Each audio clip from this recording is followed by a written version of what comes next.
Good evening to you all, and welcome to this evening's Global Policy Dialogue on the pressing theme of global imbalances and consequential, as it were, social challenges.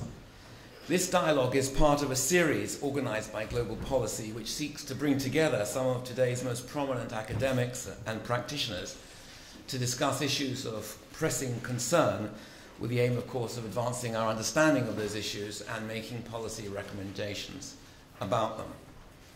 I have the pleasure and the privilege tonight of introducing two of the world's, I consider them at any rate, two of the world's leading commentators on economics, development and finance. Jean-Michel Severino, who is sitting immediately to the left, and next to him, Martin Wolf. Jean-Michel Severino was, until very recently, Inspector General at the French Ministry of Finances. Now, that is what I was going to say, but he's just told me he has a new job. So you want to just say what your new job is, so everyone knows? Good evening tonight to all. I'm running a small private equity fund dedicated to African SMEs. So, that is the current position, so I must now say he was formerly Inspector General at the French Ministry of Finances, and before that he was the hugely successful director of the France's International Development Agency, the AFD, where he presided for over some 10 years. And going back in time before that, he was director in charge of international development at the French Ministry of Cooperation and vice president for Asia at the World Bank. He has published widely in French and the international press. His newest book, which will be published this September, is called Africa's Moment, a profoundly new reading of Africa's development. And details of this book are around in the auditorium and should be in front of you all.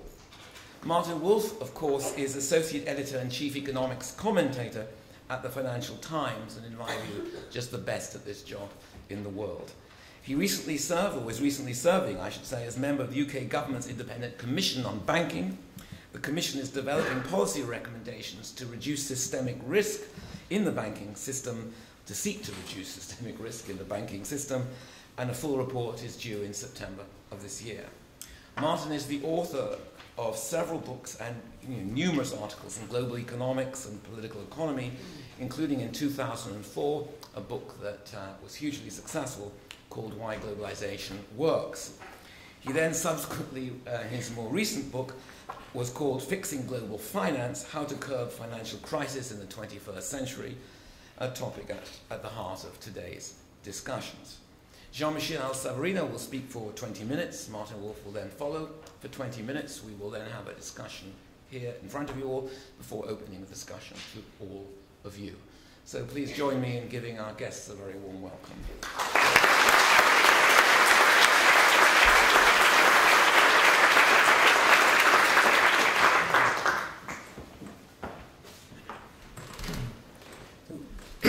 Good evening again to all.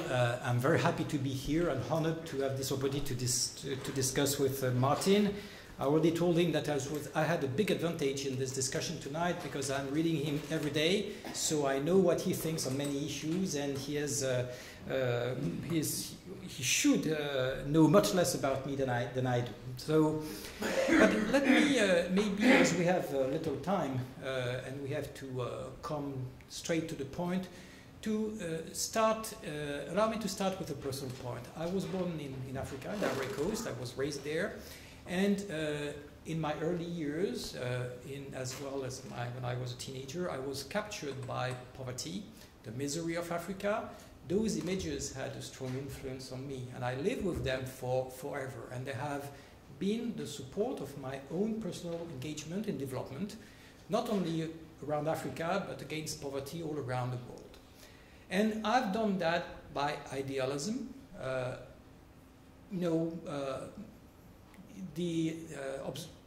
Being in contact with poverty is something that provokes you irrational moves. They can be mystical, they can be religious, they can be political, they can be social. Anyway, you cannot remain indifferent. And for many years in my career and a job, I've thought that I was just helping, doing the good, the best, alleviating poverty, bringing as many people as possible to better standards of living, improving their environment, and so forth. And the situation was very clear.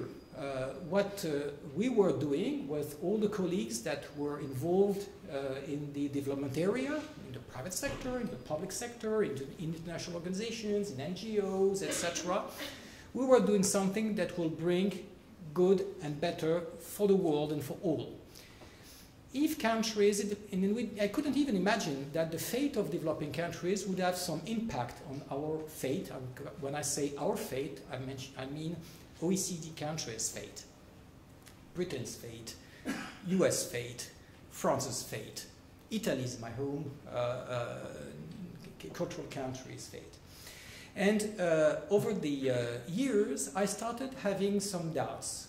Those doubts started to come to my mind when I was running at the World Bank the Asian operations. This is when Martin and I met.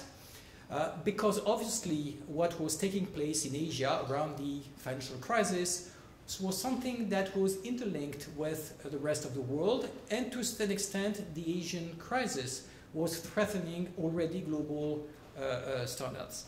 But of course I had no idea that a few years down the road we would see the reverse happening, and the industrialized countries threatening the equilibrium of the whole world, and especially some of the developing countries we are going to talk about. But then my doubts raised even more when I started running the French Development Agency, which is a development bank. And let me start with a very telling experience which took place in the very first months after I arrived. In our private sector subsidiary, we were discussing possible investment in corporation in Tunisia. And some of our board members started opposing the investment because they thought that behind this investment there was a relocation issue of French industrial activities in Tunisia. By the way, it was a very successful, very brilliant investment in the industrial sector, with a lot of jobs to be created in Tunisia, with a lot of good, that would be made in the type of spirit that I've been living, experiencing. And so we had a very long debate about that. And at some stage, one of our board members waved his hands, one of our independent board members coming from the private sector, and said, look guys, let's have an in-depth discussion, a real in-depth discussion about that. Where do you want the Arabs to be? Do you want them in Marseille or do you want them in Tunis? A freezing silence, came over the room. And then within 5 minutes, we discussed that we would go ahead with this investment. By the way, 10 years later, it goes very well, thank you. It's one of the very successful things that we did in Tunisia. So behind all this, with this discussion, came from me as an illuminating point that we had come to a world where we had to balance the faith of unqualified people in France and unqualified people in Tunisia. And that for the first time, we were caught in a kind of paradox, a kind of contradiction that we could not escape from, and raising questions that we could not answer. Because if you're a policymaker or if you are a development bank, how do you want to answer a question where you are asked to determine whether job locations should be in Tunisia or in Marseille? Based on what? And given the fact that simple economics cannot provide answers to what are also very deep political and ethical questions. So what came to my mind progressively over the years, the months, thinking at this issue and meeting again and again this case over the month, not on a theoretical ground, but on a very practical ground, on having to decide very specific investments on very specific countries and being met with very concrete questions about who was doing what and where. Dealing also with the migration problems and the increasing tensions that they were creating in France and the lack of response in terms of political or economics that we were able to provide to the type of challenges that they were raising. So based on that, I started thinking at what were the reasons for which we had got to this situation, which was a kind of real lose-lose situation, and to a certain extent which was jeopardizing everything that I had believed in over a very extended professional life.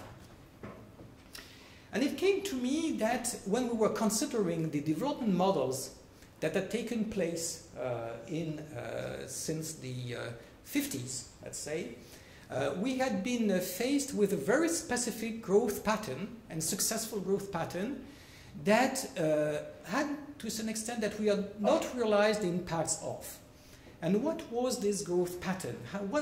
How could we characterize, very roughly speaking, the economic models that had been so successful? Because, and let me just mention that point, they have been extremely successful. Development is the success of the 20th century. Of course, the number of absolute poor on this planet has kept growing, and it is going to grow again, unfortunately, for a reason that I'm going to come back to. But in relative terms, poverty has declined, and the number of people who have gone out of poverty since, for the past 50 years is equal to the number of people that have gone out of poverty since, Neanderthal. Okay? So the economic success of the growth models that have been shaped in developing countries has been just absolutely tremendous, tremendous. And by the way, I was very happy and proud of that before I started to think at some of the consequences of what had taken place during those past 3 or 4 decades. So basically, what has happened? I think 4 models have been shaped and have developed in that period of time. One we are very familiar with is the raw material or the oil-based, fossil-based, or natural resources-based model. We know that by heart. The owners of natural assets in this world have been rewarded by our appetite for oil, fossil resources in general, and they, by the way, will continue to be rewarded by our appetite for natural resources in general, whether it's air, water, biodiversity, raw material, and so forth. What we have seen also is those very impressive export-led models be spreading. The first country that has entered into this model has been Japan after the Second World War. It has been followed by Korea, by Eastern Asia, and ultimately in Asia by China. But this model has spread throughout the world. It's probably the most successful model in terms of creation of jobs, wealth, jobs and wealth. The third model that has taken place more recently is the services export model. India has been leading the way there and has been followed also by a growing number of countries that have developed services, whether it's in the IT, whether it's in the medical area, whether it's in the financial sector and so forth, all dedicated to the global industry. And finally, I would say the ultimate model has been the man exploitation model.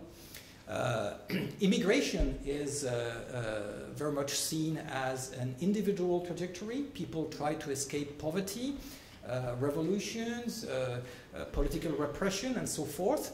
Actually, it has become also an economic model. You see, you have in this world about more than 20 countries in the world that earn more than 10% of their GDP from remittances. And those remittances have reached a level in our world economy that competes not only with ODA, let's not even speak about that, but with private financial flows, especially FDI. This is a completely new story. In the time my family migrated from Italy to France, when you were leaving a country, you would never think you would return, and you would never even think at sending money to your family. You left your family starving, and you tried to make your life in your own country, in your new country. The global world has changed that. You can send back money thanks to the financial system. You can come back to your country thanks to the transportation system, etc. So things are going in a much more fluid way. And this has led some countries to build a very strong, I would say, industrial specialization around the exploitation of men. The caricature of this model is Philippines, but you have several of them in Africa and in Latin America. There's one common feature around those four families of growth model, apart from the fact that they are incredibly successful. And this first feature is that they are using, it's a growth model from the poor to the rich. They are all using the gap of revenues that you have in this global world between poor countries and rich countries, and they set themselves as providers of services, men, and goods and natural products to the wealthy of this world. And by the way, this is completely contradictory with what the economic theory would have said about the growth patterns, for instance, and was saying about those growth patterns when, for instance, I was studying myself economics in my young days. What would you have heard in those days? Development is about a lack of investment, hence a lack of savings. And as a consequence, you should increase the level of investments by capital flows to poor countries coming from wealthy countries. And this would accelerate growth. And by the way, this would be a very balanced growth because in the course of providing capital, you would raise local markets that would import equipment. And the balance of payments of both poor and rich countries would be balanced overall.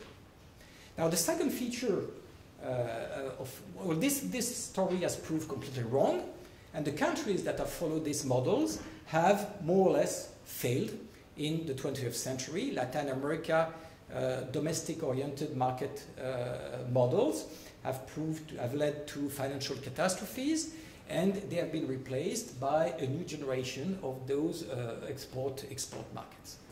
Now, those models that have proved to be so efficient against the old theories have had also a very important feature. They are building very important balance of payment excedents. And it's not just China. I mean, it's all models in all countries. And of course, we are not extremely interested by the excedents of balance of payments of Fiji, because of the size of Fiji, but we are looking at the size of the balance of payment imbalances of China. Now, China and Fiji, it's the same story, only the volume changes and some of the and the number of people in those countries. Now, one very important feature, and as a consequence, one of the very important features of those development models, successful development models in the 20th century and the beginning of our century, is that it's a model where the poor have funded the rich. They have funded the rich to become their clients, ultimately, because at some stage, I'm going to come back to that, we have had no choice in order to sustain the level of consumptions in OECD countries to borrow, roughly speaking, from our providers of goods, services, people. So not only countries are the developing countries have boosted our growth by providing us cheap goods, services, and so forth, but they have also funded our level of revenues. And this is something that is absolutely incredible, amazing, that no theory would have predicted 20 or 30 years about the status of our global world. Now, the question about that is, can it be sustainable? Will it last? And if you look at comments in the press in general or in books, people tell you, yes. Each and every forecast about what is going to be the shape of the world in 10, 20, or 30 years down the road is built on the assumption that this growth pattern is going to continue, that emerging countries are going to take a larger and a larger share of the GDP, By the way, what we are experiencing this year is often quoted as exemplary of the direction in which we are moving, because we are this year, in 2011, the first year in our world history where the combined GDP of emerging countries or the non-OECD world will be higher than the GDP of the OECD countries. So we just assume that the river is going to flow in the same direction and basically nothing is going to happen. Now, here comes the big point. And we should consider the possibility that this growth path is not going to last, is not going to continue, and it's not going to be sustainable.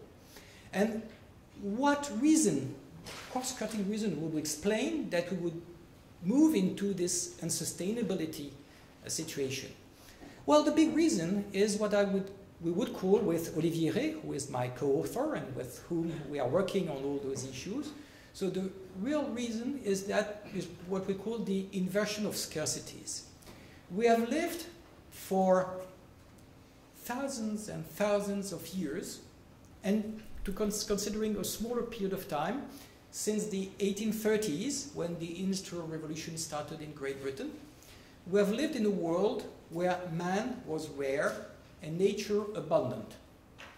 And this has been the base on which our growth patterns have been built. Man was rare, so you would have to invest in it. You could invest in it, and you had to invest in it. And nature was abundant, so you could really use it as much as you could. And one very economic consequence of it is that, one, natural good had no price, and second, natural resources in general, natural products, were very cheap. Our energy has been very cheap, our biodiversity has been very cheap. We have been able to spoil it without any problem for our growth. But this time is over.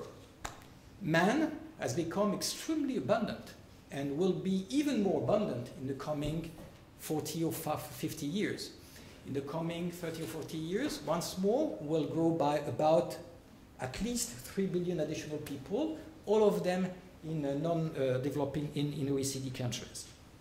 So this inversion of scarcity, and what is important, frankly, 1 billion people, more or less, do not matter at all for the survival of our species. Now, 1 billion hectares of forest matter a lot for the survival of our species. And the same for most of the natural resources that we are using for our growth. Now, these inversions of scarcities have a transmission to sustainability and to the sustainability of growth through three channels. One is the macroeconomic channels. The large economic imbalances that we have built are going to widen because developing countries want to follow the export or the outward-oriented models that have been so successful in the past. And this imbalance that is being built has absolutely no importance if you are Fiji and you want to export men's services or goods to the United States. But if you come to a situation where the United States would like to export men's services and goods to Fiji, then you have a big problem. And we are building a world where Fiji is the OECD, and the OECD is the non-OECD and emerging countries are United States, to put it in a very characteristic way. So these imbalances in the demographic situation and the fact that we want to follow a model that cannot be absorbed by the shift in the relative size of markets is going to bring a major threat for the growth pattern. But the social imbalances are completely linked with that. One of the main reasons for which we came into this type of crisis is, for instance, illustrated by Raghuram Rajan in a great book dedicated to the United States and called Fault Lines.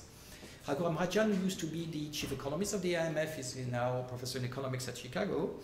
And one of the things that he explains in this book is that the underinvestment in man and the increasing inequalities in the United States have been one of the roots by which the underconsumption, consumption has become so weak, and one of the only ways that government policies under Bush has found in order to support growth has been to promote over-indebtedness of even the poorest in order to provide this support for growth. And as we know, the financial crisis burst out through this type of mechanism.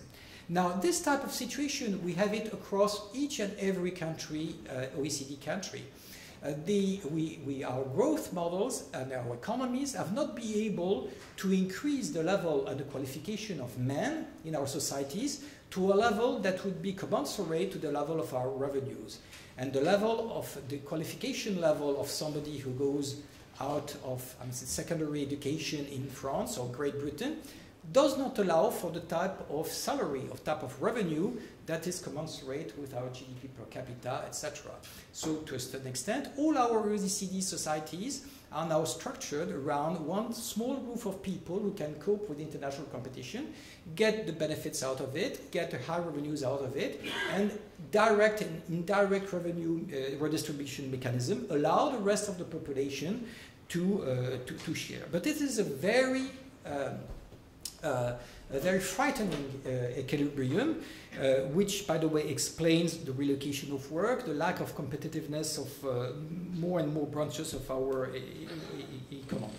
And the same happens in developing countries. One very important feature of this outward experience based models is that they're also very based on inequalities, and they sustain and support them in a way that we'll be happy to comment. And finally, the third and latest channel is the environmental crisis.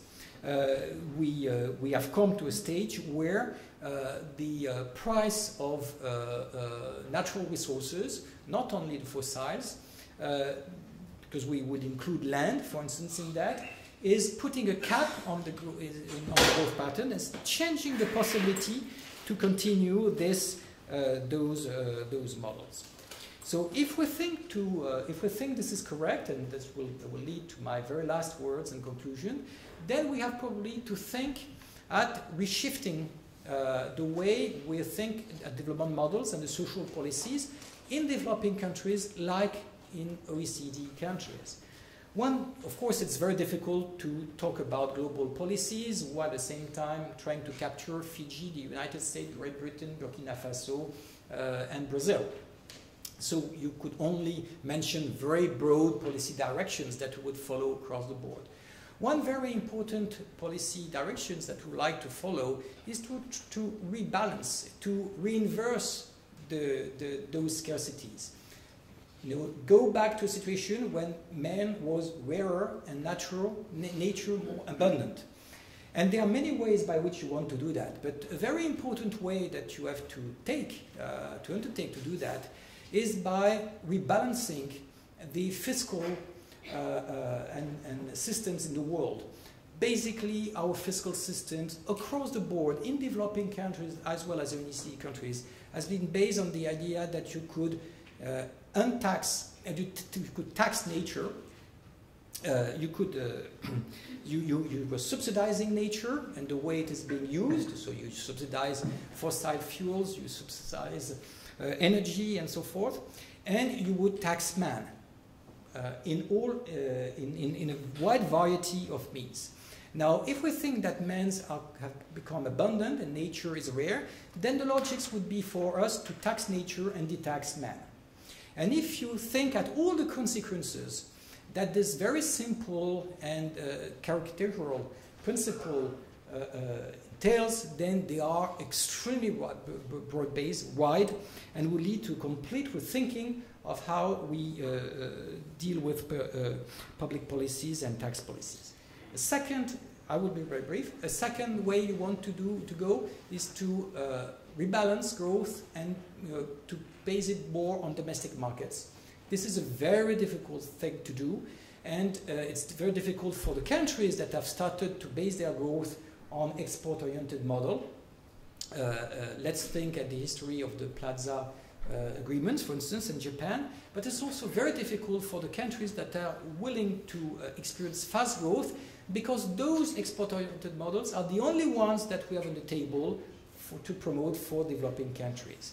And if you think at all the very precise consequences that it entails on the type of economic policies that you have to develop, to implement in order to change this course, then you would find that it goes against most of the package of policy advice that, for instance, the World Bank, the IMF, is putting on the table, even right now, for those countries. And finally, and let me just end with that comment. Finally, we'll have to rethink at social justice. In the world that we are going to experience, there will be not only 1 billion people, to take Paul Collier's bottom billion reference, but probably between 2 and 3 that will be below $2 a day of revenues by 2050. This will not only be a challenge to ethics, a challenge to politics, a challenge to security, but it's also going to be a huge challenge to economics. I don't know of any integrated commercial space that has been developed over the years without redistribution policies that allow it to be socially and economically sustainable for the losers of the game. If our world is not able to establish this type of redistribution mechanism and to act as a global integrated commercial, consistently as a global integrated commercial space, then the balance of our growth, its speed, its pace, and its distribution will be at stake and will pay a heavy price for that. Thank you very much.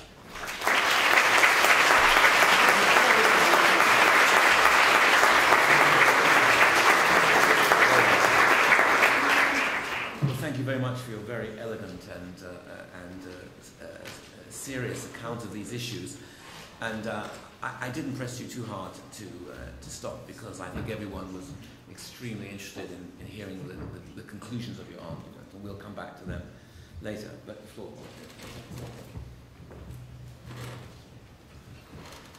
I sort of hoped that there was a presentation here. Is there a presentation here, or didn't somebody... Sorry? Do I have to do something thrilling?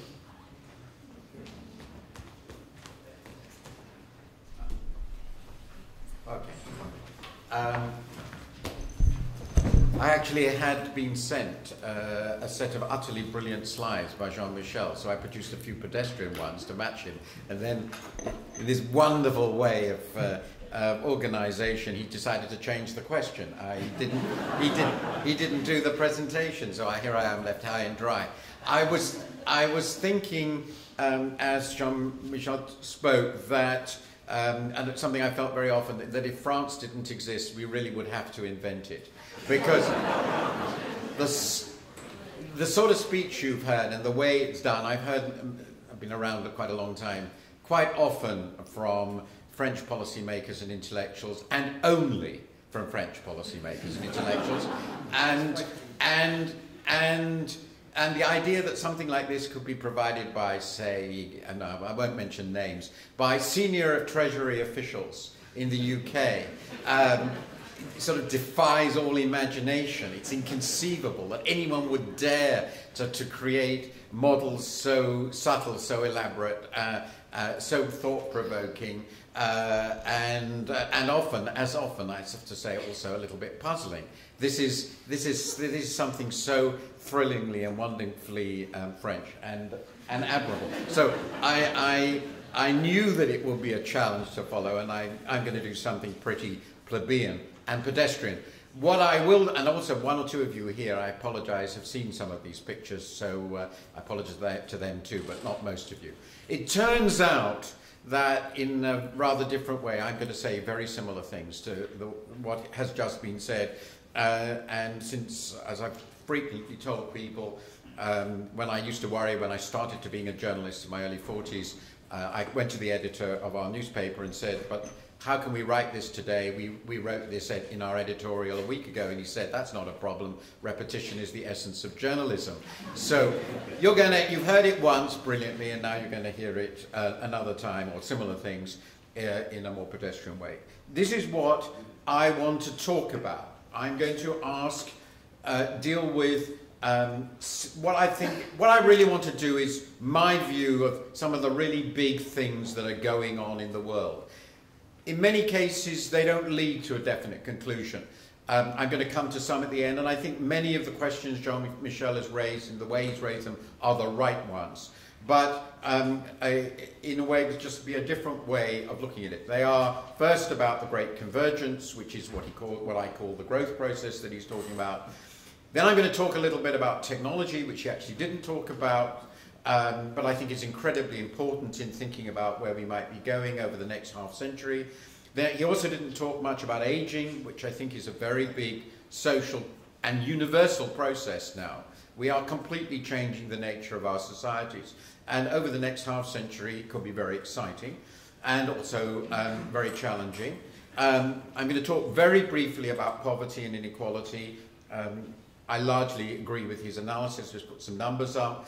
Then I'm going to talk about the resource problem, which I do think is an absolutely central issue, which I intend to devote a lot of time to over the next 10 or 20 years, if I'm still able to work over that period. And then I'm going to talk a bit about adjustment problems and then a few challenges for policy. This will be quite quick, and it will just give you a headline.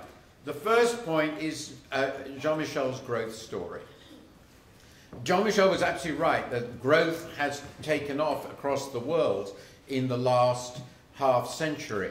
But what's been happening in the last decade is something completely different. Completely different. We are on a global accelerator. Now, what I've done in this chart, which I found very helpful, I've taken the IMF's latest data for the growth of the world, which is blue, the advanced economies in aggregate, and the emerging countries. They're also at purchasing power parity. He's already used purchasing power parity numbers. Since you're all at the LSE, every one of you can explain what PPP is, so I don't need to explain it. And so what these numbers tell you is what was the average of the 10 years previous to, and including the year that I'm showing in this chart, of the growth of the emerging world, the developed world, and the world as a whole. And you will see in the 80s, they all grew at the same rate. You will see that in the 90s, which is, look at the year 2000, that will show basically the 90s, the differentials were maybe a percentage points. And you will see that today the differential is basically 1.75% a year in the developed world and 6% in the emerging world, and expected to go to 7 as the as the time passes. So basically the growth rate differential is 3 to 3.5 to 1. So when Jean-Michel was talking about the reversal and the rise of the emerging world, the developing world, he is, of course, completely right, but the change is incredible. Just to remind you that if the growth of an economy is 7% a year, roughly speaking, it doubles every 10 years. So what this is saying is that at the rates of growth the IMF believes are now and are going to continue, the entire size of the emerging economies in aggregate is going to double every 10 years. This really is a profoundly new world. And it has, as he also said, having extraordinary consequences in terms of the relative weight of the world economy. Back in 2000, the relative size of the developed countries in aggregate was roughly the same as in 1992. Nothing would change, and if you'd gone further back, it wouldn't have been all that different. It would have gone down a bit, but not much, at about 2/3 of the world economy. The advanced economies, which contain 12% of the world's population, were utterly dominant, and the rest were crammed. All the rest of the world economy was crammed into about 1/3 of the world economy. Now, fast forward to 2010 and 2015, and you can see the share of the advanced countries expect to plummet to 47% from 63%.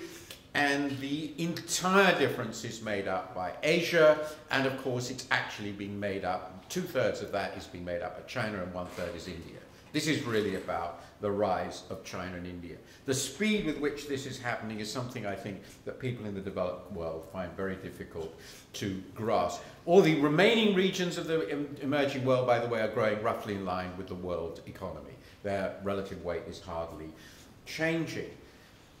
Then I thought, this is a very, very important point, which I think came out of his story, but can perhaps be put in a slightly different way. There are many different ways of looking at this. I've become interested in what I refer to myself as the emerging world G7. By that I mean simply the 7 largest economies in the emerging world at PPP. And these are the 7 largest economies in the emerging world at PPP: Russia, Brazil, Indonesia, Turkey, Mexico, China, and India. I think they're probably roughly economies you would expect. And the question I have been asking myself is very much related to this big discussion, a subject he didn't mention, about the middle income trap, namely, is development going to continue, is how well have countries done over the last 20 years, which we think of as a good period for the emerging world, in terms of catching up on the average productivity level, the average output per head of the world's largest rich country, the US. So the US throughout is a benchmark of 100%, and I've taken these 7 countries from 1989 to 2010 and taken the ratio of their GDP per head at PPP compared to compared to the US, and I've done it in logs because that, well, first of all, the slope shows the rate of catch-up, and second, it allows you to see that there can be quite large changes at the bottom. And in essence, what this chart tells you is that really and truly, there are only 2 economies that are rising of these 7. And it's China. It just happens to be the 2 countries that contain roughly 2.5 billion people, have slightly under 40% of the world's population, which is, of course, 3 times as big as the entire developed world. China, first and foremost, which over these 20 years has gone from 5% of US GDP per head levels to 20%, just staggering relative change. India, which has gone from 3% to about 8%. Indonesia went up, then it went down after its crisis and is basically back now to where it was at the crisis. Brazil is a long downswing which has been partially reversed. It's basically back now more or less to where it was 20 years ago. Turkey has made enough progress in the 2000s to be above its previous peak, but it's not much higher. Russia, of course, you know exactly what's happened, and Mexico is probably the most disappointing of all these countries. Essentially, the global convergence story is a story of 2 countries. The countries that really matter. Of course, there are a number of quite small ones, which are important. I'm not going to deny some very interesting other cases, Chile and so forth, but it really is about the Asian giants. I think it's very, very important to understand that. Of course, they're not just 2 countries, they're 2 supercontinents. Second big thing I wanted to talk about is this technology thing, which has really fascinated me, because I think what this chart shows you is, as Mike Spence points out in his most recent book, it's the death of the idea of the digital divide. I'm overstating that, as he overstated, but it is quite remarkable. This shows the major modern communications technologies in terms of their penetration per 100 inhabitants since between 2000 and 2010. So this is a 10-year chart, and I suggest you look at mobile phone subscriptions. From 10 per 100 inhabitants to just under 80 per 100 inhabitants of the entire world in 10 years. No technology in the history of humanity has penetrated at this rate. And as I like to say, it shows that apart from the other thing every human being wants to do, we really do like to talk. Of course, there are lots of people in this room with probably carrying 2 or 3 of these devices, so I understand this doesn't mean that 80% of humanity has them, but the fastest growing penetration of mobile telephony in the world is Africa, as I'm sure Jean-Michel will tell you. And what this means, and I've also put up the internet and mobile broadband and all the rest of it, but if you think about technology and you think about the development of technology, in essence, this is going to mean, surely, very plausibly, that in 15 years from now, pretty well everyone in the planet will have in their hand some sort of smart device which will give them access to essentially all the information humanity possesses. And this is going to be a world so different from anything we have experienced before as to truly be unimaginable. And I think it's affecting the economy, the society, the politics in all sorts of profound, exciting, and disturbing ways simultaneously. You cannot understate this. And this chart just showed for the internet, the users of the internet since between 2005 and 2010, and the big point it will bring to you, of course, is the internet is now an Asian entity. It's essentially an increasingly Asian, the number of Asian users is double that of either North America or Europe. So this is the technological transformation that we're living in. It really has to be stressed how profound and deep it is, how many implications it has for us. The third revolution we're living through is we really are moving into societies older than anything we've ever known. And everybody is. Least so in the least developed countries, down on the right-hand side. But these are the United Nations standard forecasts. We're obviously assuming no mass famines, catastrophes. Obviously, we're assuming that in anything of this kind. But this is the proportion of the population expected to be over 65. In the developed world, in 2000, it was 14%. By 2050, it's expected to be 27%. 27% of the population over 65. That is quite a thought, is it not? Interestingly, the emerging world as a whole is expected to be in 2050 where the developed countries are today. You can see that. The world you share, you can see the least developed countries are changing least for reasons we know. And here I just throw up a few countries which are really very interesting. I put Germany up as a very representative, relatively fast-aging European country. Italy, Spain, Japan would be very similar, almost a third of the population over 65. The US less so. China will pass the US in terms of its age structure in this dimension by the middle of this century. China will become a very old society, Brazil less so, India least. The demographic change is a completely different sort of world. Again, it creates fiscal challenges, social challenges. Who's going to look after all these people? Where are they going to come from? Does it necessarily entail enormous ongoing immigration simply so that these people, elderly people, can be looked after? Or will they just all, are we all going to work till we're 90 and drop dead when we're 91? This is, I mean, how are the European governments going to manage their impossible fiscal positions in this context? Huge challenges here, just gigantic.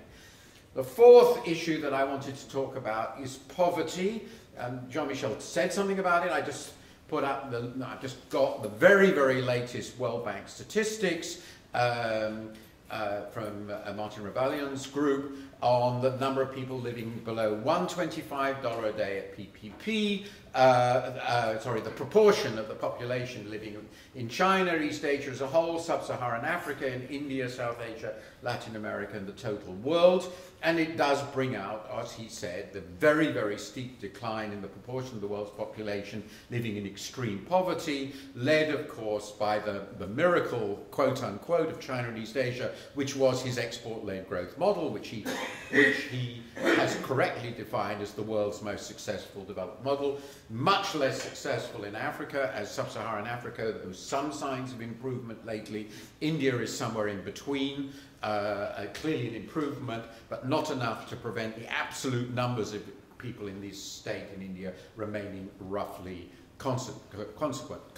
But I think most development economists, looking at, I was one once, 20 years ago, 30 years ago, at this sort of picture, would have felt that things didn't go too badly. But just to bring out another point he mentioned, and again, it's the factual side of the very important points he made. This is some OECD data on what's been happening to the distribution of income among the working population in the developed world. They just compare the mid-80s and mid-2000s using the Gini coefficient, a very standard measure with lots of problems with it, but it's a very simple one, for a range of developed countries, and we will see with the signal and perhaps not such surprising exception of France, there has been quite a noteworthy increase in inequality in every one of these countries. Surprisingly, though, from a low base, really quite a big increase in Germany. I'm not quite sure what's driving that. It may be unification. It could well be, in fact, that that's the big factor. And, of course, to exceptionally high levels by developed country standards. And this is just, remember, among the working population of working age.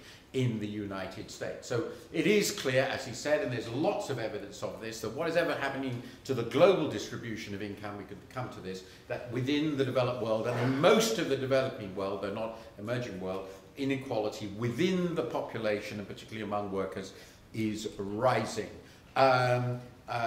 Sorry, I went the wrong way. Then the fifth subject I wanted to raise, and he mentioned it, but just to give you an idea and to fill it on one aspect. I'm not going to talk about climate change because he pointed this at very big, but just what I think of as the single most obvious commercial resource need, which is energy. Ours is an energy-consuming civilization. I've argued in a number of columns that the Industrial Revolution was an appalling name for what happened in the early 19th century. It should have been called the Energy Revolution, because that was really what it was. It was the discovery that Ricardo's land wasn't just on the surface, it was under it. And we could burn this stuff. And if we burned it in large enough quantities and we were clever enough with what you did with it, we could create an unimaginable number of goodies like this. And that's what we've done. So you see here a quite astonishing chart. I suggest you just look at the emerging country, the non-OECD figures in this. This is the BP, very famous BP analysis of primary energy demand in billion tons of oil equivalent. It could be anything, but without increasing use of energy, our civilization doesn't work. And what they are saying is, if you look at the emerging world, you assume China and India, perhaps others start growing rapidly, they are simply bound to use much, much more than today and dominate the growth. And that will drive, inevitably, enormous pressures on resources and enormous pressures on climate change, because climate change is simply the sink side of this process. When you think my favorite statistic in development at the moment is that China is now producing 20 million vehicles a year. Very soon it will produce 40 million vehicles a year. When China has the same vehicle fleet as Europe has, it will have 700 million vehicles, and India will also have 700 million vehicles, and the demand for oil at the relatively efficient European use of oil will be 200 million barrels a day. Good luck. And this is, of course, in my view, why commodity prices have exploded, driven by this demand.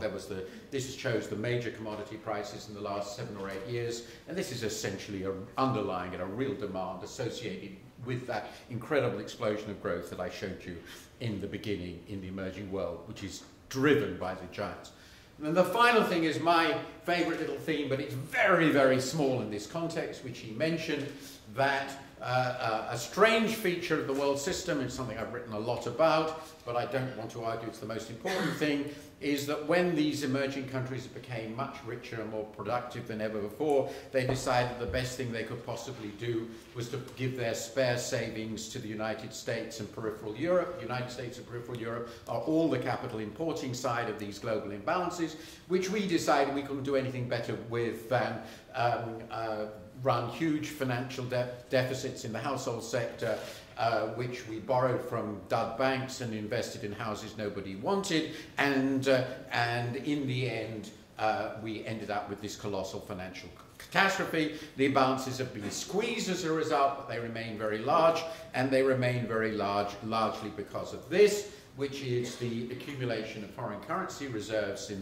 in the emerging world over the last 11 years. They've gone from 1.6 trillion now to 9+ trillion. My joke about this is it's the largest aid program in the history of the world, and you will see that during the crisis they went down by 400 billion. You can see the little dip, and they did use this insurance, but it was a tiny fraction. It kept on shooting up, and the reason is that the emerging world in aggregate, and China in particular, which is the great big wedge at the bottom, but it's not only China, it's lots of others, have decided the last thing they want is ever to be net importers of capital. They want to be net exporters of capital. And since the private sector, they don't trust to do it, the private sector might actually go the other way. Government has done this. This is a government decision, and so government policy is absolutely decisive, and this creates these imbalances. The problem is that the domestic counterpart in the developed world of the net import of capital is now and will remain huge fiscal deficits. They're completely interlocked. We cannot get rid of the fiscal deficits without changing this. So this is rather a big adjustment problem. And with that, I will just make my conclusion. I think I've just about done my 20 minutes. Here are some really big issues that arise if you think about the world I've tried to find, the huge changes, which I think are very compatible with what Jean-Michel says. Are we, with these incredible changes in income distribution, in inequality, the openness to the whole world, the movement of people, and the profound fiscal changes associated with what we've talked about, are we going to be able to remain open and democratic in the West and in other countries which have moved in that direction? Is there any hope that the world can provide the extraordinarily large range of global public goods which will be needed to manage this increased integration that we have? It's not a point he made, but I think very important. How are we going to manage this when relative power is changing at a rate that has never changed before, at a speed that it's never changed before? I mean, when the West rose, it took a century or two. This is being compressed into a generation. And China will be, unless something very badly goes wrong, the biggest economy in the world in the early part of the next decade, or maybe even in this one. There's obviously lots of questions about the whole panoply of non-state actors in this. Corporations, NGOs, terrorist groups, everything. It's not state control. And obviously, at the core level is what is the political and institutional architecture that will make any of this work. It's an extraordinary new world we're moving into. It's changing in incredible ways. Very difficult to understand. I don't begin to claim to do so. But I think Jean-Michel set out many of the issues. I hope I've added to it. Thinking about this is really exciting and really disturbing. Thank you very much.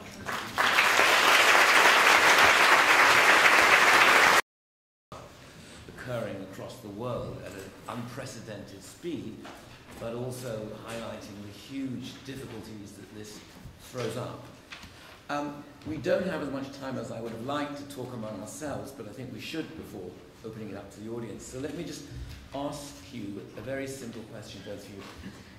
Do you broadly both agree with each other on these issues, or are there analytical points of tension that matter in your respective analyses? That's the first question. Jean-Michel, you've heard Martin. I think we agree deeply. And by the way, I read very often Martin's papers on the Eurozone crisis.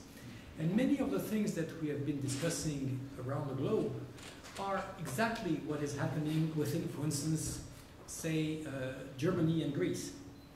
I mean, of course, the demographic growth pace of Greece has nothing to do with India's, of course, so there are important differences. But the nature of the building up of, you could assimilate the structural funds that Greece has benefited from to ODA. There are many things you could make. And the type of imbalances that we have gone into, the type of crisis they lead to, the difficulties to adjust, to change the course of events, is of course very, very difficult. And especially this balancing between net exporters and net importers of whatever, goods, capitals, land, etc., is really making creating a huge social, political problem. So we are heading for more difficulties, and once more, I think that one thing that we're deeply, I think, agreeing on is that it's very unlikely that the type of economic projection that we are making about the course of the growth in the coming decades is going to be what will happen in reality because of what structural failures, the fault lines that we have in this world economy. Martin. Yes, I think what was so disturbing when I read Jean-Michel's first long presentation, or his 7 charts around his presentation, and you've got a book coming, I believe, so I think you should all read because it's fascinating. He had many ideas that, particularly on these growth models, I thought that was fascinating, these different growth models, the way he put it. But I think fundamentally we agree, and I think one of the most interesting things, just to conclude, is that one of the things we're saying is that sort of what economists call Stein's law applies. Stein's law was from Herbstein was that what can't go on won't. There are some things here that can't go on, so they won't. And the interesting thing is how they won't. That clearly applies. This energy future doesn't look very plausible, at least not in that way. The imbalances story, as you know, he put it in a gentle way, everybody can't pursue export-led growth because we don't trade much with Mars. And when all your customers, are bankrupt, your customers are bankrupt. So that model changes. People understand this. The Chinese authorities understand this very well. It's what you do it. So that model will happen. It seems to me now, it's not a view that I had 10 years ago, that the resources question is deeper and more profound than I had thought. And so this is a broader question of how the world manages. Mike Spence's very interesting book, which I just reviewed, talks about a world in which by 2050, essentially 75% of humanity lives as the advanced countries do today. No, he's not saying as the advanced countries might or might not live. Well, that is, in terms of resource use, a world so immeasurably different from anything we've experienced. And given the pressure we're already putting on this, it's difficult to see how that would happen. And then there are all the political institutional changes. So I think there will be almost certainly, as we've seen in the financial, just to the very last point, the financial crisis. When I wrote about this, I thought what we've got in this colossal lending to the US, particularly, this is an unsustainable process. I thought it would end smoothly, and to the extent that it didn't end smoothly, it would be broken by a currency crisis. This was wrong. But it was right, it was an unsustainable process. It ended in a way that you didn't expect. I think that's probably true of many unsustainable processes.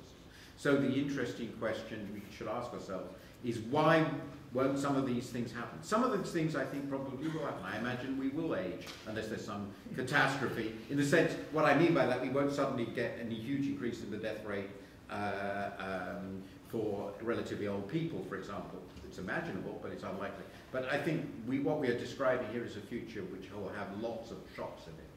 Let me just ask you one more question before I ask the audience to raise their concerns.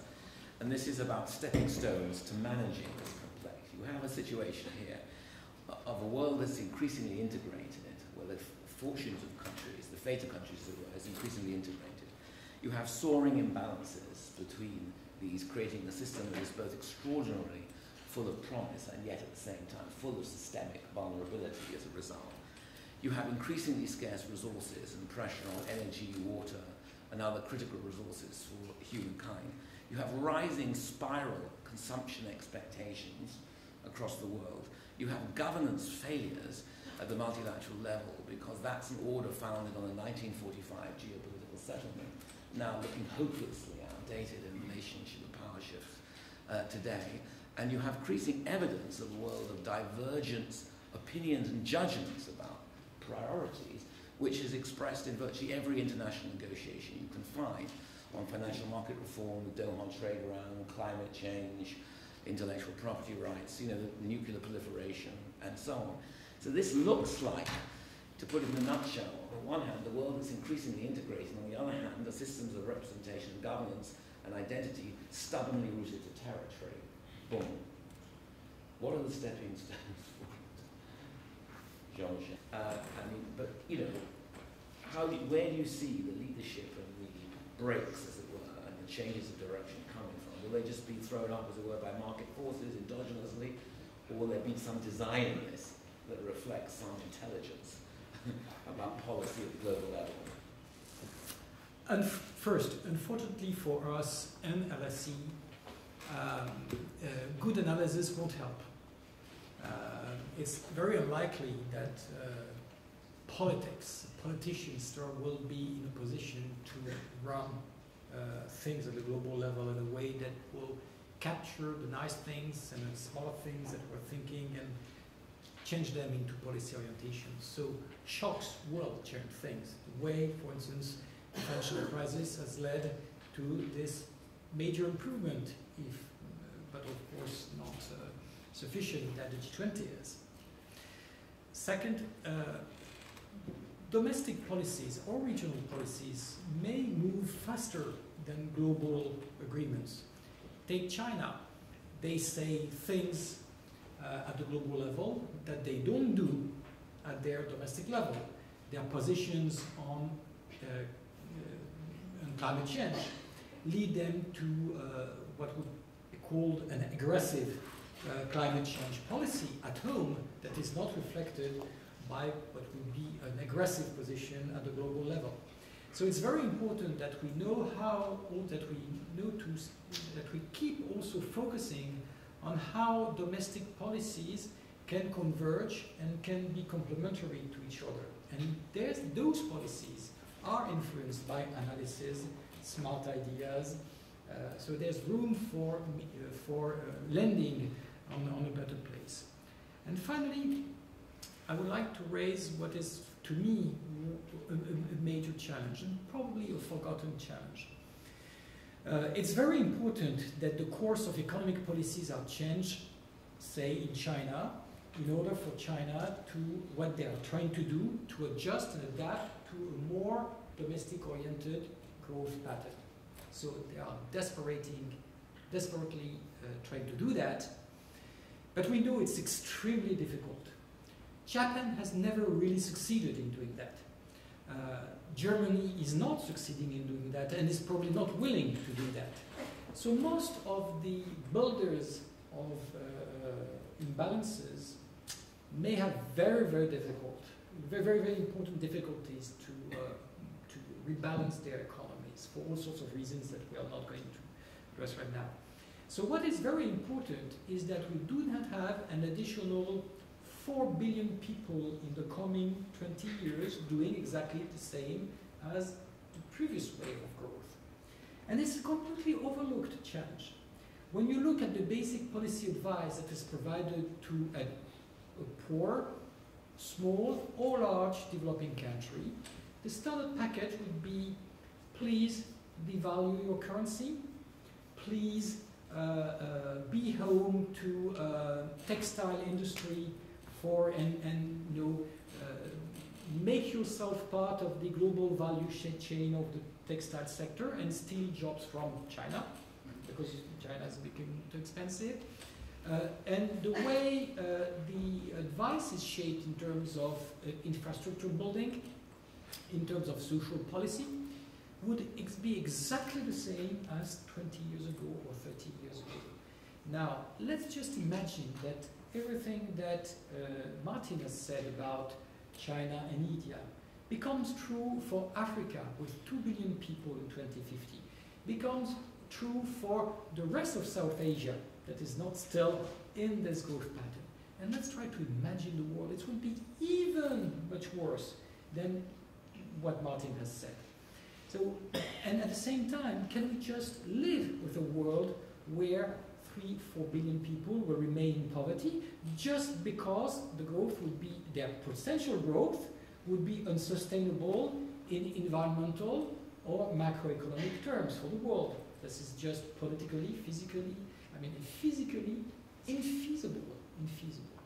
So looking in depth at what is the new generation of growth model that is going to both increase revenues in the world and help stabilizing this world is probably one of the most urgent things that has to be done. And unfortunately, we're probably not giving enough importance to what is one of the major rebalancing policies that we can imagine. I only want to add one point, because we should go on. I was thinking about, this is an old point which you must know very well, but if we think about the systems order, both at the European level, which you talked about, and at the world level, essentially both were the products of two linked catastrophes, the Great Depression and the Second World War. That was, these were very, very big examples of the small example of the financial crisis, in that crises lead to people, they lead to to the destruction of the legitimacy of existing orders and profound transformations in domestic policy, domestic politics, and international political systems. And you'd have to say that by and large, and we won't need to go into all the detail, they did pretty well, the leaders in this case. Now, the question, in a way, can be put in another way. Yes, I can imagine our changing all the way we do things, but do we need the 21st century equivalent of such catastrophes? It isn't very difficult to imagine the 21st century equivalent of such catastrophes on a much bigger scale. Indeed, nothing is more imaginable. I don't want to indicate, but just think of the nuclear war, the nuclear issue. So the question to me, in a way, is not can we do this, but what sort of horrors might be necessary for us to do it, and can we survive them? And so one would like to hope that we can make major reforms in advance, but if you look at the financial sector, and I'm clearly part of the problem here, not part of the solution, people started putting in place the reforms after we realised how bad it'd be. And this is a very small example compared to some of the big issues we're talking about. If you think about climate change, it's clear that if we do anything, to me, it'll only be after it's so obvious that it's a catastrophe that it is too late. Well, I think you're unfair to yourself, Martin, because you're clearly part of the problem, but also part of the solution. And so, living testimony to the capacity for reflective change and thinking that through. Now, there are a lot of people who want to ask questions. We'll take several, I think, and because time is going to be under pressure. And we have a very, very talented audience. So I will, first of all, go to a couple of economics professors sitting here who I've been waiting to jump in. I'll give them a chance to be brief, and then we'll move out. So let me start with Danny Kwa. Thank you. Danny Kwa, London School of Economics. Two such profound thinkers agreeing so much, it sits uneasily, I think, with this audience. I wonder if I can, by being extreme, try and provoke the two of you to disagree. And you have couched the discussion of how the global economy is changing in terms of competition. It's competition for power, competition for ideas, competition for resources, competition for institutions. But a lot of what we're seeing in the world, maybe we need to rethink in terms of, for instance, the rise of China in terms of its grabbing resources. At this point, per capita, the average Chinese has a carbon footprint that's only 1/5 that of the average American. At this point, despite its dramatic rise, as Martin has shown us, the average income of the typical Chinese is lower than the average income in 9 African countries. It is still a very poor part of the world, and in fact, this convergence, it seems to me, when viewed in that way, ought to be celebrated rather than viewed with trepidation in terms of the competition that you've described. Thank you. Thank you. Robert, wait.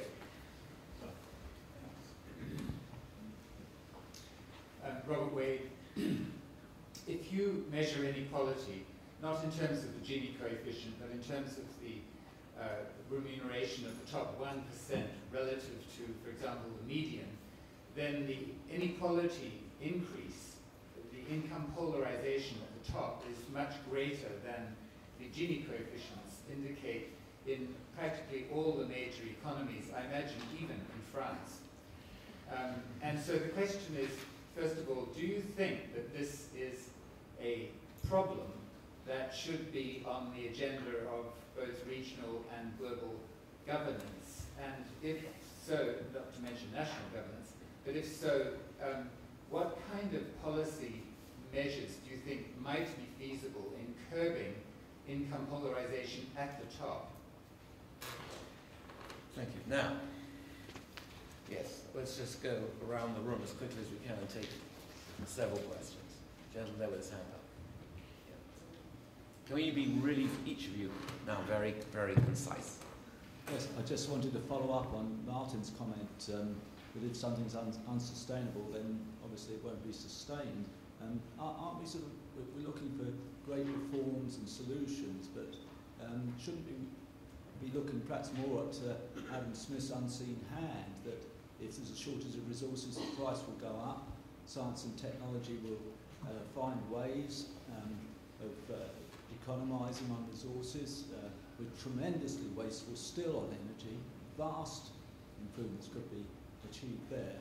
And aren't aren't a lot of these things just going to quietly go away through human ingenuity? Behind you, the person immediately behind you. Yes, thank you. Perhaps everyone can say briefly who they are, and then, sure. Increasing population, the matter is only so much, it cannot be created, but we are capable of changing it from one form to the other. So we need to learn to cut down on our consumption. Even 30, 40 years ago, scientists used to say that it's only altruism that will save the man. Thank you. Yes, let's get, where's the mic on this side? Can you go back to the top, right to the top? Gentleman with his hand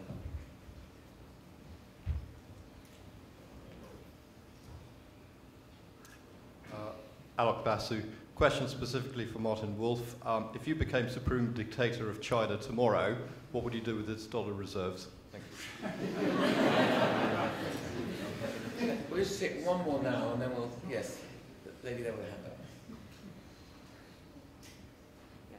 Mr. Wolf, you told a story in quantities, but how is the quality of the institutions in the emerging economies in terms of the rule of law or democracy or the lack of it going to influence this trend of inequalities or the great convergence, as you've said?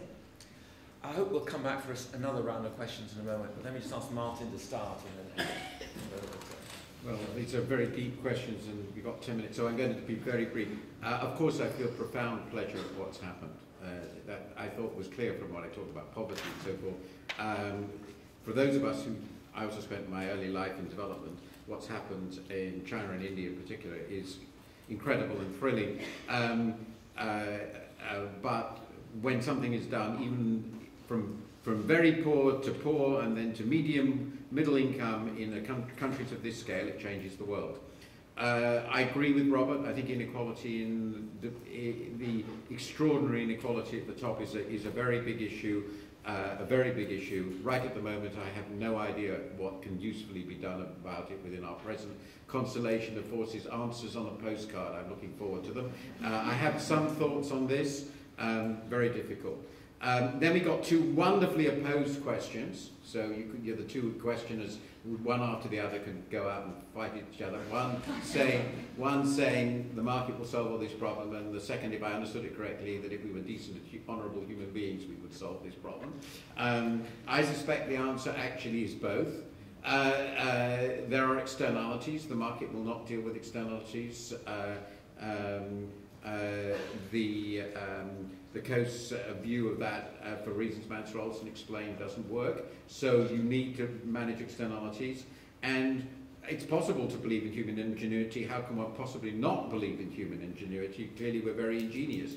The idea, however, that he guarantees that we will always find ways around resource scarcity which don't affect profoundly our abilities to consume, that's just a religious belief. It may be true or it may not be. I hope it'll be true. I do hope it'll be true. And certainly I agree that one of the first things we have to do, and that's a fundamental issue, which Jean-Michel pointed out, is we have to make resources, all the relevant resources, seriously expensive instead of subsidizing them. And we subsidize them in many, many ways. That's one of the biggest single policy changes. I wrote some pieces about the wisdom of Ricardo on resource taxation, land taxes actually, rent, and that applies more generally.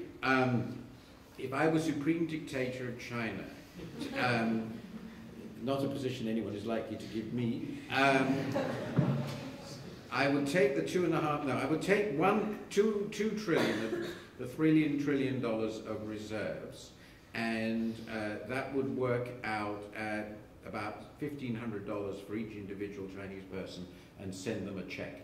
And encourage them to do what they liked with it instead of having it all centralized in the state. Finally,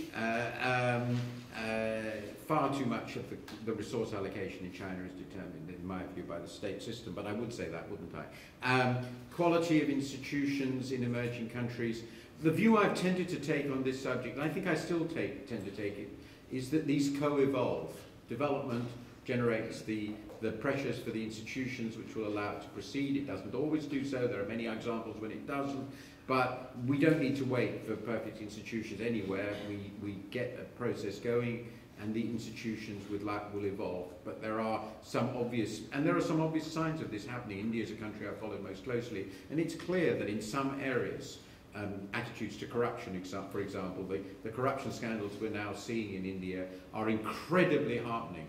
They're incredibly positive and important developments because people are really starting to care about it. So I'm moderately confident that in open and competitive societies, at least like this, which is why I remain a Democrat, that the process of development will itself lead to profound pressure from the population for improved institutions. Two points and a joke. As Martin, I think it's really we have to celebrate the growth of developing countries in the past, especially India and China in the past 30 years. Now, once more, the issue is about the sustainability of what has been achieved and how we are going to cope with the consequences. And there are many adaptation scenarios that would mention, and I would complement the ones that Martin could have mentioned and has not. One is the return of protectionism in OECD countries. This is a very predictable thing to happen. And just as a footnote, in my country, in France, it's one of the very important political points that is being discussed in the course of the presidential elections, for instance. So it's very concrete. And I'm not surprised to see that this protectionist point of view is also carried by the extreme right parties, which are gaining a very important room in our political landscape. And my expectation is that this will happen in many countries as well for the same type of reasons. Another good adaptation mechanism is that one stage we will wage a war against China or Saudi Arabia, just because they have too much resources. We don't have that, and we have the political power to make that. So there are many conflictual instances that would lead us to rebalancing the world. And the issue is how exactly how Martin put it. How can we avoid that to happen? What are the alternative possibilities? A word now on inequalities. They are rising. I completely agree that they are rising at a stage that is even more important than many figures show. And in our countries, there are very many reasons for that. Salaries have not followed productivity in the past 10 or 15 years. This is a very remarkable micro and macro economic event. And not only salaries have not followed productivity, but the number of people involved in productive jobs has decreased relative to the population. And poor workers, we have seen poor workers and many people, many poor out of job, out of work as well. So, and one of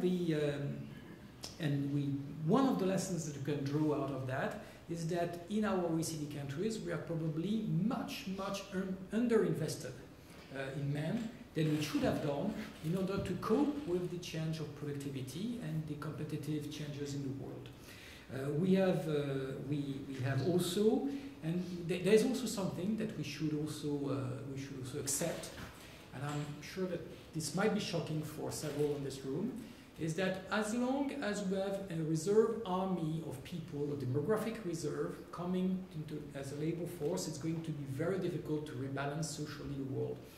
I think that if the social justice has made progress and social democracy has emerged after the Second World War, this was very much because the demographic balance was favorable to workers, and the number of people that were, it was very favorable to workers, to put it here.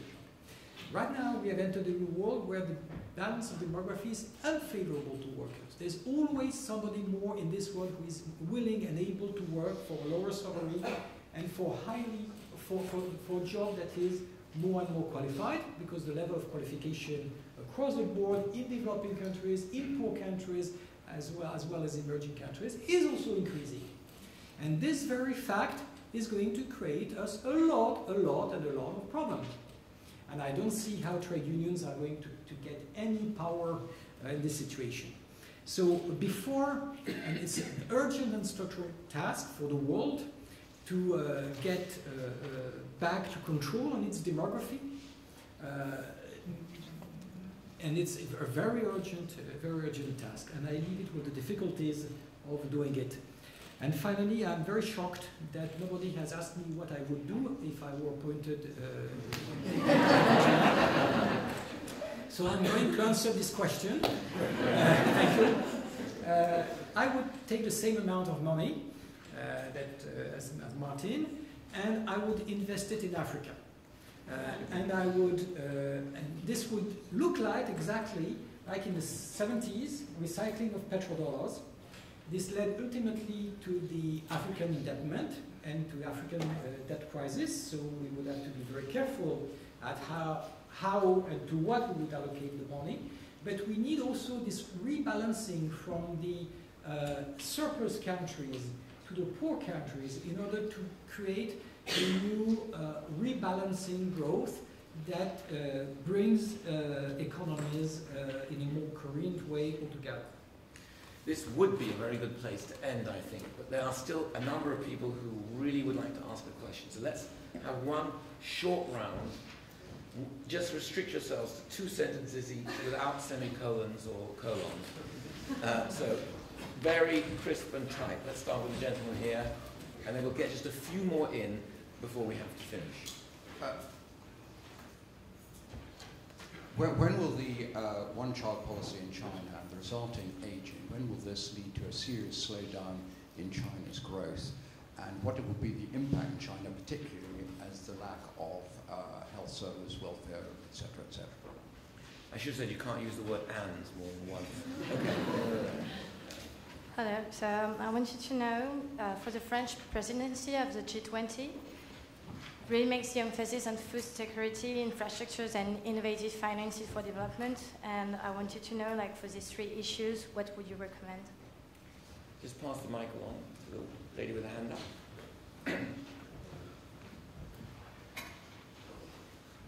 up. My question is,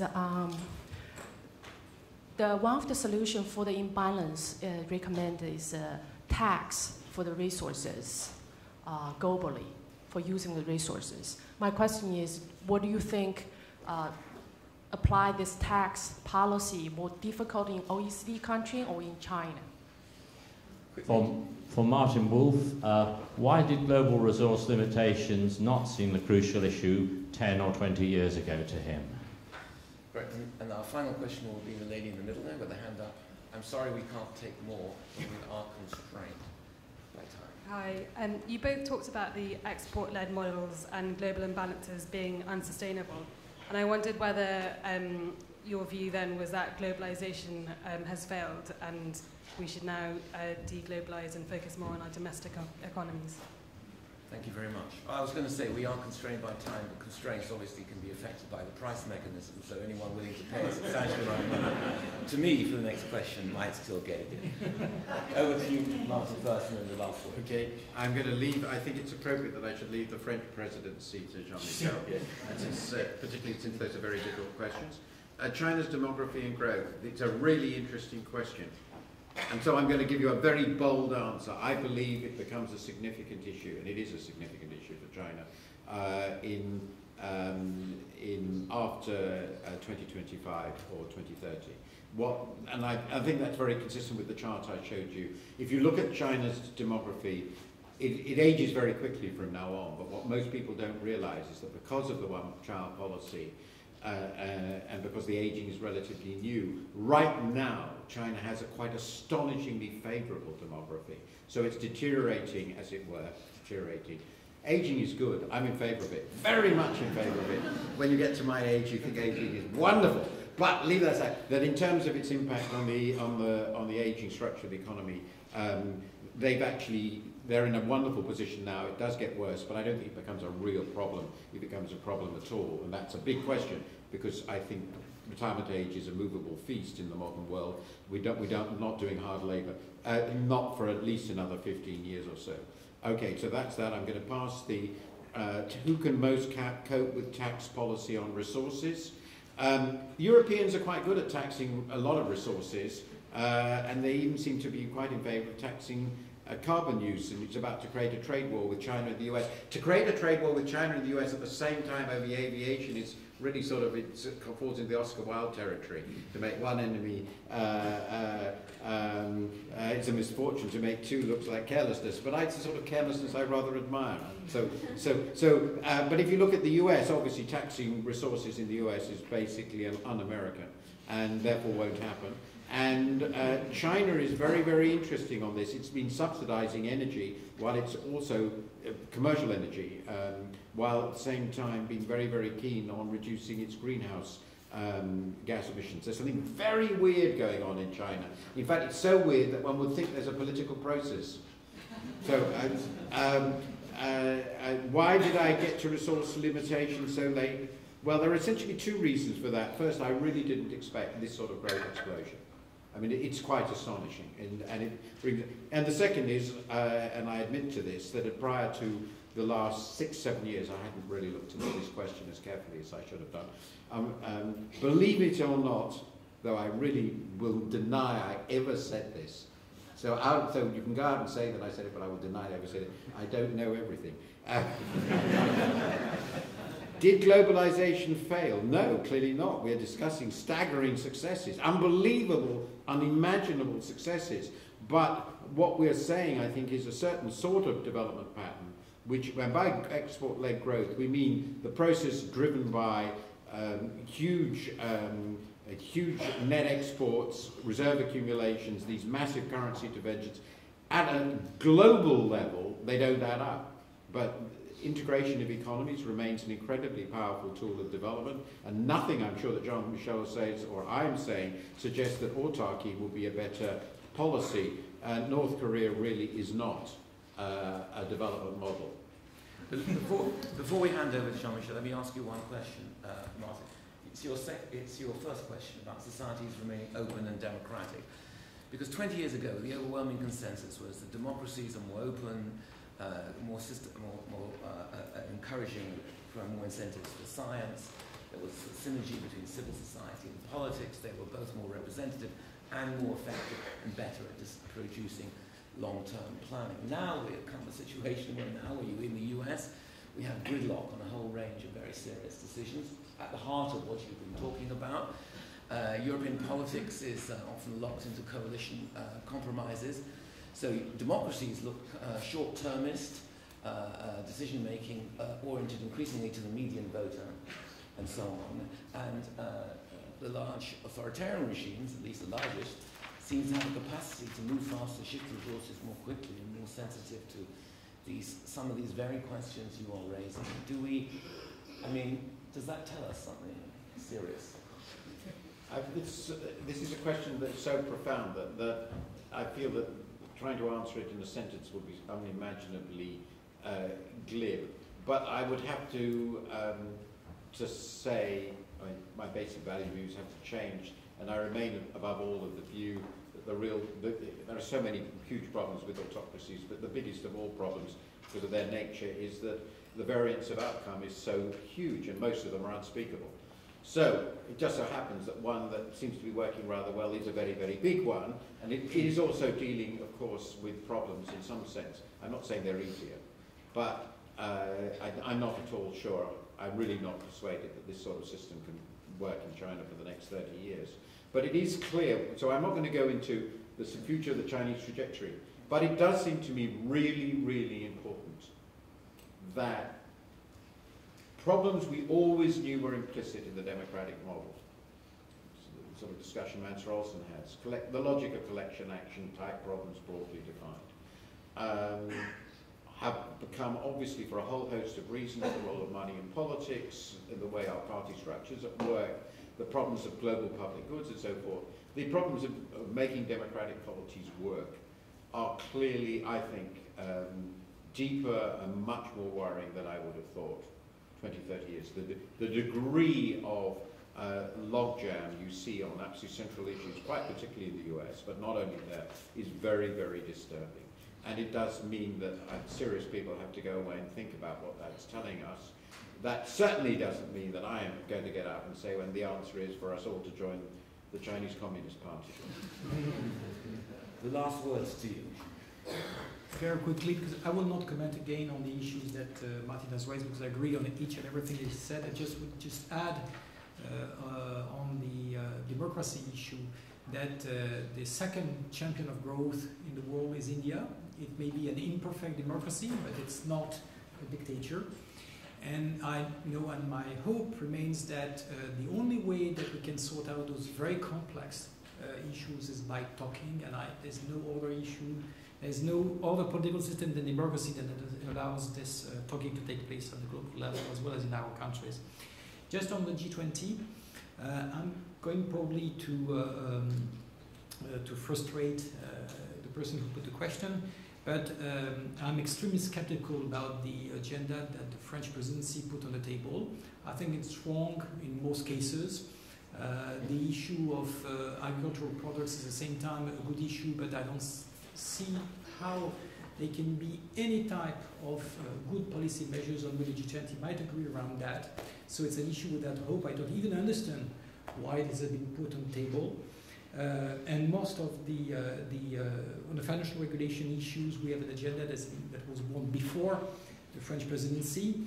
The development agenda is also a good one, but it was also put on the table by the Koreans. And what the G20 is doing is just trying to deliver on it. And once more, it has been nicely shaped. And the rest is absolutely, the new issues are both irrelevant or unsolvable. So I don't see what this G20 is going to deliver from this beginning. I would have dared to say such a thing about the President of France. Well, it remains for me to thank you both. I mean, it was an absolute tour de force, two brilliant analyses, outstanding questions. Thank you, audience, and also...